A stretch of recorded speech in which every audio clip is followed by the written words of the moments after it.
मैं ये कहना चाहता हूं कि राहुल गांधी जी उसी विचारधारा पर चल रहे हैं जो विचारधारा अंग्रेज़ों की थी। और इस देश की जनता को अभी तक नहीं पता है कि कांग्रेस पार्टी बनाई किसने थी। कांग्रेस पार्टी को अंग्रेज़ों ने अपनी सहूलियत के लिए बनाया था और ये अंग्रेज़ों की विचारधारा थी जो 1931 में आई थी कि इस देश को जाति के नाम पर बांटो, तब जाकर के आप सत्ता के शीर्ष तक पहुंच सकते हो। वही फार्मूला आज भी जो है राहुल गांधी जी कर रहे हैं। उनको दलित से मतलब नहीं। अगर उनको दलित का प्रेम होता तो हमारे अयोध्या में उस दलित बेटी के साथ जो 12 साल के बच्ची के साथ बलात्कार हुआ, वहाँ जाते नहीं।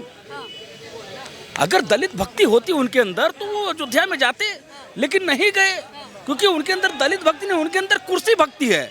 उनके परिवार के अंदर कुर्सी भक्ति थी। और दलित की बात करते हैं तो ओबीसी समाज के तो हमारे सरदार पटेल जी भी थे।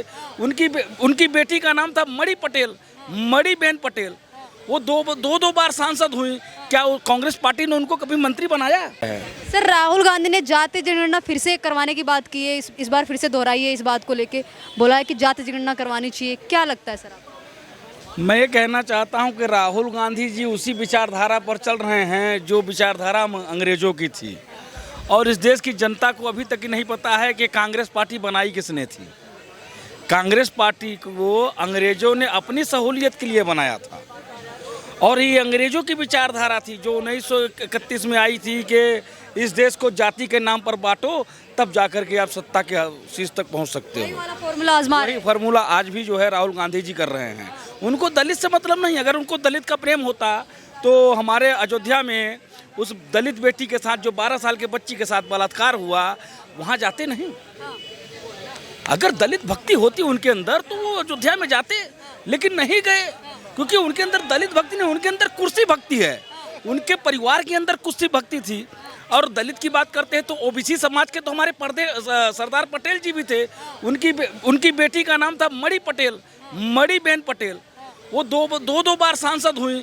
क्या कांग्रेस पार्टी ने उनको कभी मंत्री बनाया?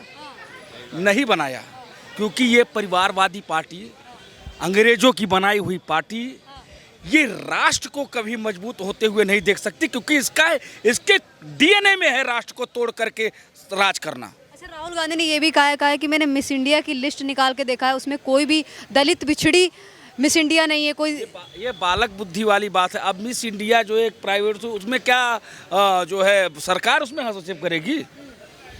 ये एक प्राइवेट का प्रतिक्रिया है। हर महिला जाती है, जिसको जैसा अधिकार हक मिलता है, जो जितनी मेहनत करती है उस हिसाब से हो जाती है। अब उसमें भी सरकार की उंगली कर रहे हैं कि सरकार कर रही है। ये सब नेता गुमराह करने वाले हैं और ऐसे नेताओं को देश को सचेत रहना पड़ेगा। बस यही बात मैं कहना चाहता हूँ। देश की जनता को सचेत रहने की ज़रूरत है। राहुल गांधी जैसे लोग इस देश में, इनका इकोसिस्टम इस देश को अस्त व्यस्त करने में लगा हुआ है। जैसे उनके नेता बोलते हैं, सलमान खुर्शीद साहब अभी बोल रहे थे कि इस देश को बांग्लादेश बन जाएगा। जैसे राकेश टिकैत साहब बोल रहे थे कि इस देश को बांग्लादेश बना देगी। इनका इकोसिस्टम जो है ना, वो मोदी विरोध में इतना घुस चुका है कि ये देश को अस्त व्यस्त करना चाहते हैं। लेकिन मैं कहना चाहता हूँ इन लोगों को आपके चैनल के माध्यम से कि ये बांग्लादेश नहीं है, ये हिंदुस्तान है, भारत है ये। और यहाँ पर 80% लोग, बहुसंख्यक समाज हिंदू है। आप भूल के भी ऐसी गलती मत करना। ये बांग्लादेश ना, यहाँ 25 करोड़ अगर पागल हो गए तो संसद छोड़ो, आप लाल किला नहीं पहुँच सकते हो। अच्छा, चिराग पासवान है जो एनडीए में शामिल हैं, उन्होंने भी ये कहा है कि जाति जनगणना के पक्ष में हम, हमारी पार्टी उसके पक्ष में। देखिए, मैं आपको कह रहा हूँ कि अब उनकी क्या मजबूरी है, चिराग जी की उनकी क्या मजबूरी है।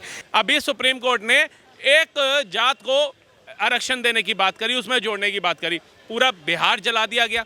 35 बच्चे बस में जा रहे थे, 2 मिनट नहीं लगाया उसको आग लगाते हुए। अगर वो 35 बच्चे जल के मर जाते तो उसकी जवाबदेही किसकी होती, आप बताओ, किसकी होती? तो एक बात बताओ, वैसे तो हम हिंदू हैं, हम सनातनी हैं, हमने अपना राष्ट्र वो कौन सा वो हिंदू राष्ट्र बनाना है, ऐसी ऐसी आप बातें करते हो। पहले आप अपना एक राष्ट्र तो ठीक से बना लो। पहले आप हिंदू तो एक हो जाए, बाद में हिंदू राष्ट्र की बात करना भैया जी। आपसे कि ये भी, जब राहुल गांधी वो जाति जनगणना की बात तो करते हैं, लेकिन जब संसद में उनसे जाति पूछ ली जाती है उनकी, तो पूरा विपक्ष समेत राहुल गांधी सब भड़क जाते हैं।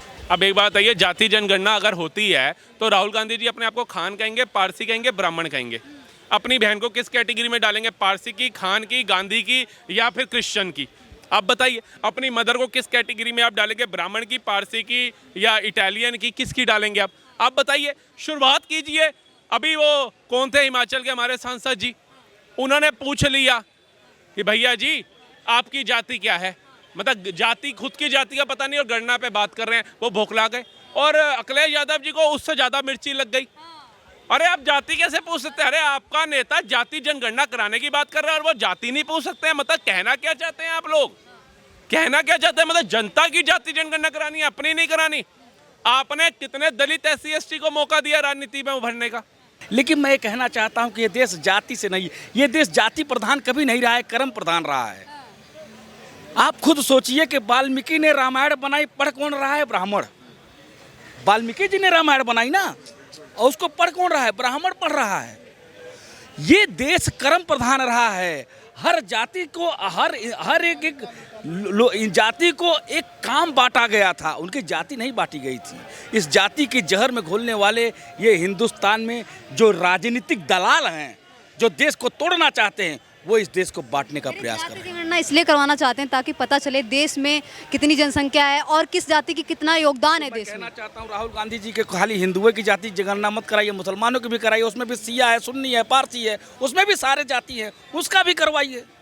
उस पर आप क्यों नहीं बोलते हो? क्योंकि एक बहुसंख्यक समाज को तोड़ना है, उसको नहीं तोड़ना है, उसको जोड़ के रखो। बहुसंख्यक समाज को तोड़ो और दोनों को मिला करके सरकार बनाओ। यही तो राजनीति कांग्रेस की चल रही थी, जिसकी मोदी सरकार ने ऐसा काम किया कि आज ये सारे एक घाट का पानी पी रहे हैं। सर क्या नाम है? मैं सर, जो आपने बोला जाति जनगणना का, एक बात बताओ, सबसे बड़ा अर्थव्यवस्था के अंदर अगर योगदान आता है तो हमारे जैन भाइयों का आता है।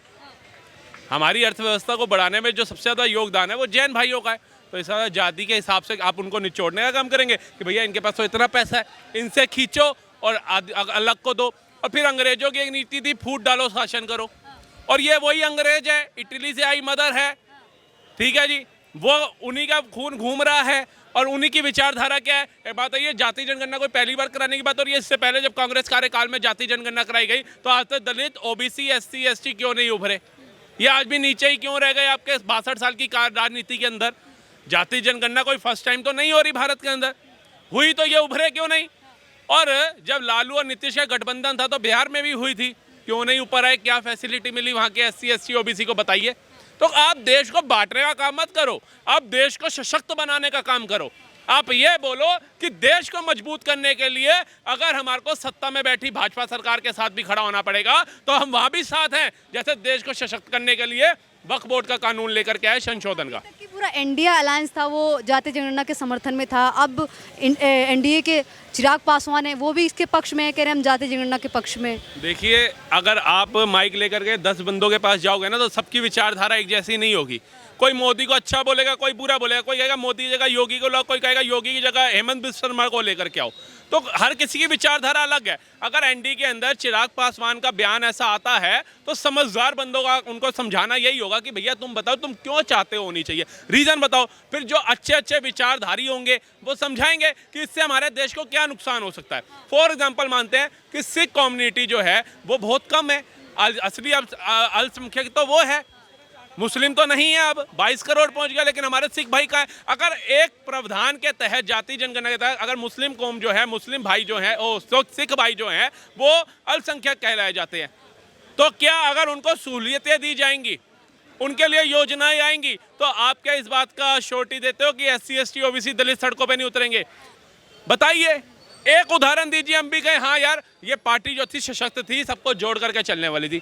आपने वक्फ बोर्ड दिया, आपने मुस्लिम पर्सनल लॉ दिया, आपने क्या कहते हैं पहले संसाधनों में पहले मुसलमानों को ये का सब कुछ आपने कहा, लेकिन अलग जातियों वालों के लिए, हिंदुओं के लिए आपने क्या दिया? एक आरक्षण को हटा दिया जाए तो क्या आरक्षण लो, इसी में बट जाओ।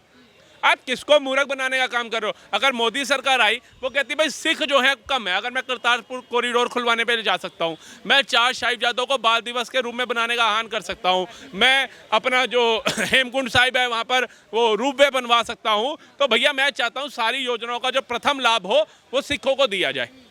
अगर आज से पहले हम इंदिरा गांधी का दौर देख रहे थे, 84 का तो बाद में हुआ, उससे पहले भी अगर हमारे ग्रंथी, हमारे सिख भाई अगर वो जाते थे ना किसी प्रधानमंत्री से मिलने तो उनकी जो कृपाण होती है उस तक को उतरवा दिया जाता था।